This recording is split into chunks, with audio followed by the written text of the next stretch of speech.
A Florida school is forced to take down anti-racism content. A professor resigns tenure in face of wokeness, and a Tennessee school launches a pro-abortion task force. I'm Wyatt Eichholz, and this is Campus Countdown.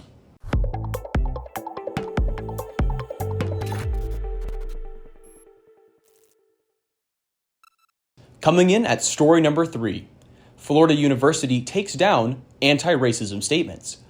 The University of Central Florida is removing all mentions of anti-racism from its websites now that House Bill 7 has gone into effect. Anti-racism statements from departments like English, philosophy, and physics have all been taken down.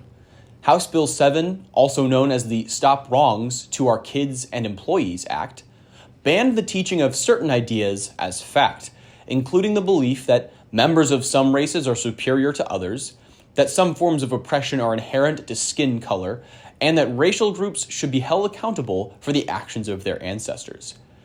UCF acknowledges in an FAQ about the bill that it permits open discussion about these and other critical race theory-related concepts, so long as they are not taught in a way that makes anyone feel guilty about their race or that compels students to believe in the concepts. The text of HB 7 itself states that facts such as the history of racism and oppression against African Americans should be taught in schools, just not in order to indoctrinate students into certain ideologies often described as anti-racism or wokeness.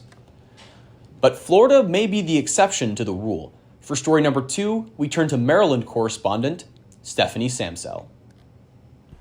Thanks, Wyatt. A UCLA anthropology professor, Joseph Manson, has retired due to what he describes as a woke takeover of higher education. In his essay titled "Why I'm Giving Up Tenure at UCLA," Manson lists examples of the university's race-based policies. These include mandatory diversity, equity, and inclusion requirements for hiring and promotion, and the banning of a colleague who had offended a critical race theory supporter. He ends his essay by writing, "I can't bear to spend one more moment in a place that's morally and intellectually corrupt." In a statement to campus reform, UCLA responded, "We strongly support the academic freedom of our scholars. We actively encourage respectful debate, but we also expect equity and fairness even when people strongly disagree." Back to you, Wyatt. Thanks, Stephanie. Now on to this week's number 1 story. Vanderbilt launches abortion-focused task force.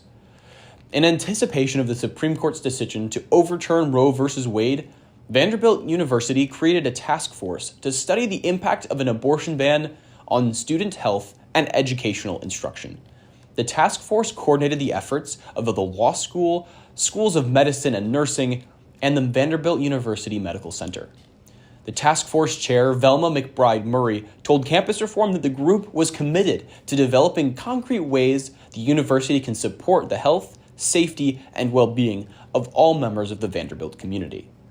After the decision in Dobbs v. Jackson was handed down, Vanderbilt Chancellor Daniel Diermeier recommended that students reach out to campus resources like the Counseling Center, the Center for Well-Being, and the Center for Religious and Spiritual Life to help them cope with the outlawing of abortion in the state of Tennessee. Diermeier also said in a statement that Vanderbilt remains steadfast in their commitment to women's health and to creating a supportive and inclusive environment for all members of the Vanderbilt community. Those are the top 3 stories for this week of Campus Countdown, but we're not through with the woke and liberal bias. That brings us now to the woke tweet of the week. Professor now says it is critical to discuss abortion rights with school-age children. From Catherine Kinsler with a PhD.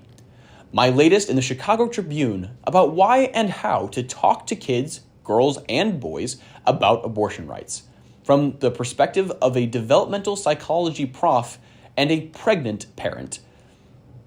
Catherine Kinsler is the chair of the University of Chicago Department of Psychology. She published her piece in the Chicago Tribune a week after the Dobbs decision was handed down, explaining just how important it is for kids to know about abortion.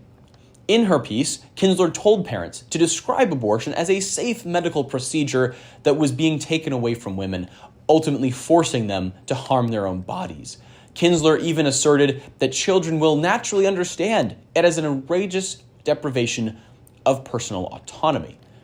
Interestingly, at the time of her writing, Kinsler states that she was in her 3rd trimester of pregnancy. In her view, this was the ideal time to explain the nature of abortion to her 8-year-old daughter, and plans to have the same conversation with her 2-year-old son as soon as he's old enough. That's all for this week's edition of Campus Countdown. Don't forget to hit the like button and subscribe to the channel. To stay up to date on more leftist bias on campus, make sure to follow us on Facebook, Instagram, and Twitter at Campus Reform. I'm Wyatt Eichholz. Thank you for watching. And be sure to check in next week to Campus Countdown.